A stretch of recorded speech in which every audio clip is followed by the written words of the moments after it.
I consider the sufferings of this present time are as nothing. Isn't that a bit callous? If you tell someone in serious agony that their pain is nothing, people would call you insensitive, cold-hearted, mean, and rightly so. But that's not what St. Paul is actually saying in our second reading. We need to pay attention. He's not saying, suck it up, or your pain is nothing. He's saying he considers the suffering as nothing. To consider something is not a passive thing. It's not an automatic thing. It's the choice to reflect, to evaluate. Consider comes from the Latin words that mean to study the stars, to ponder them, rather than just look at them. So when Paul considers suffering as nothing, and implies we should do the same, he's talking about what we think, not what we feel. This in no way dismisses suffering, and it certainly doesn't mean we should feel guilty that our suffering affects us. It's not wrong to notice our pain, to actually feel bad when we feel bad. What St. Paul is doing is inviting us to a perspective. What we experience and feel, these things are usually outside of our control. What we think, how we evaluate, how we process these feelings and experiences, these are things we can control. It is one thing to admit that you are depressed or in pain or lonely. It is quite another thing to say that your sorrow and isolation are the most important thing in your life or anyone else's. Suffering tends to make itself the center of attention. And if we let it, that suffering can blind us to everything else. But if we make the choice to examine, to consider those sufferings according to the perspective of the gospel, we can arrive at the truth and the freedom that truth brings even while suffering. Human beings in general, our culture in particular, often confuse strong feelings with certainty. If a political speech deeply inspires me, it must be true. If a statement greatly infuriates me, it must be false. You can even see evidence of this in the way people often talk. All the time, someone will begin a sentence with, "I feel like," and then describe their thoughts and opinions. And don't get me wrong, there's definitely an important place for intuition, for gut instinct. But we shouldn't reduce thinking to what we feel and our immediate impressions. If we let ourselves think that the feeling of suffering is the most important factor in a decision, we will reject Jesus. His teaching and example will seem absurd and cruel. And today's gospel shows this. When the apostles ask why Jesus teaches in parables, he talks like he doesn't want people to understand. Like he wants them to be confused. And as anyone who has had serious confusion can tell you, that is suffering. And if you want to avoid it, you'll avoid Jesus. This teaching, if you add that, the cross and self-denial, it becomes obvious you should avoid Jesus if suffering is the most important factor in a decision.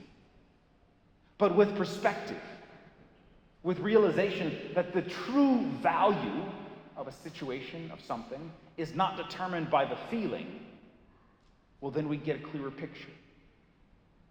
Human beings are fallen. This corruption, futility that Paul talks about. Because of this, we are easily misled by our fallen instincts. The grip of sin has our hearts and minds messed up, and so getting to the truth is hard. So Jesus uses parables for two major reasons. First and foremost is to emphasize this point, that understanding the truth is a gift. It is a grace from God that enables us to know and love him and be saved. And it is a mystery who receives this grace and when. A mystery that will remain beyond our understanding. More importantly in this case, the other reason for parables is that knowing the truth takes work. The grace is a gift, but a response. Our cooperation is needed. We aren't just missing information. We are missing an entire framework of truth, a whole network of insights and principles that allow us to understand what Jesus is teaching us. So his parables give us the truth, but are also meant to make us work for it. By being a little off, a little obscure and unclear, the parables are supposed to nudge us into the mental effort needed to not just learn, but change the way we think. Those who have ears ought to hear. And the initial stages of wrestling with Jesus' teaching can be painful.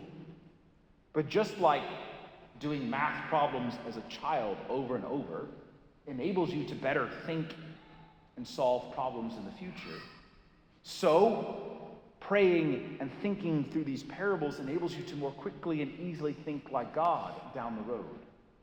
The suffering of childhood math problems is as nothing compared with the thousands upon thousands of decisions and insights you will use for the rest of your life.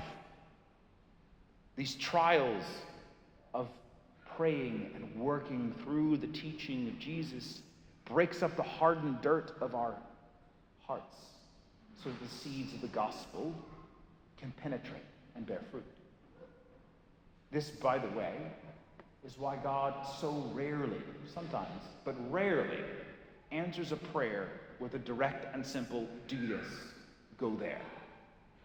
He doesn't want puppets or computers to execute commands and process information.